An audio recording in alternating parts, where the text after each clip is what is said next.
అందరికీ నమస్కారం. నేను మీ నేహ గొనెల. ఇవాళ చూపించబోయే రెసిపీ వచ్చేసి ఇడ్లీ ఉప్మా అనమాట. ఆర్ ఇడ్లీ పులిహోర గూడా అని చెప్పొచ్చు. దానికోసం అయితే ఫస్ట్ నేను పచ్చిమిర్చి, కరివేపాకు, అల్లము, ఆ తర్వాత కొత్తిమీర తీసుకున్నా. అండ్ ఉద్దిపప్పు, పచ్చిశనగపప్పు, ఆవాలు, జీలకర్ర తీసి పక్కన పెట్టుకున్నా. నేను ఆల్రెడీ ఇడ్లీనంతా కూడా విడివిడిగా చిన్న చిన్న ఇడ్లీస్‌లా వేయకుండా కంప్లీట్‌గా ఇంకా పెద్ద ఇడ్లీలాగా ఒక ప్లేట్‌లో అయితే వేసేసుకున్నాననమాట. దాన్నయితే చిన్న చిన్న పీసెస్‌గా అయితే కట్ చేసుకుంటున్నాను. అండ్ ఇవి కట్ చేసి పక్కన పెట్టేసుకుందాము. ఇదైతే చాలా వేడిగా ఉందండి. అప్పుడే వేశాను కదా దానివల్ల. అండ్ ఈవినింగ్ అయితే చేస్తున్నాననమాట.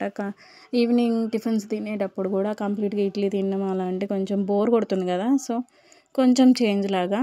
అండ్ ఆవాలు, జీలకర్ర ఫస్ట్ అయితే ఆయిల్‌లో ఫ్రై చేసుకుంటున్నాను. అవి అయిపోయిన తర్వాత ఉద్దిపప్పు, పచ్చెనగపప్పు ఫ్రై చేసుకున్నా.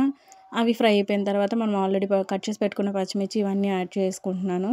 ఇవి మంచిగా ఫ్రై అయిపోయిన తర్వాత కొంచెం పసుపు అయితే యాడ్ చేసుకుంటున్నాను. ఈ పసుపు కూడా వేసి మంచిగా ఫ్రై అయిపోయే వరకు ఉంచాననమాట. ఆ తర్వాత మనం ఆల్రెడీ కట్ చేసుకున్నాం కదా ఇడ్లీ ముక్కలు, అవైతే యాడ్ చేసేసుకుంటున్నాను.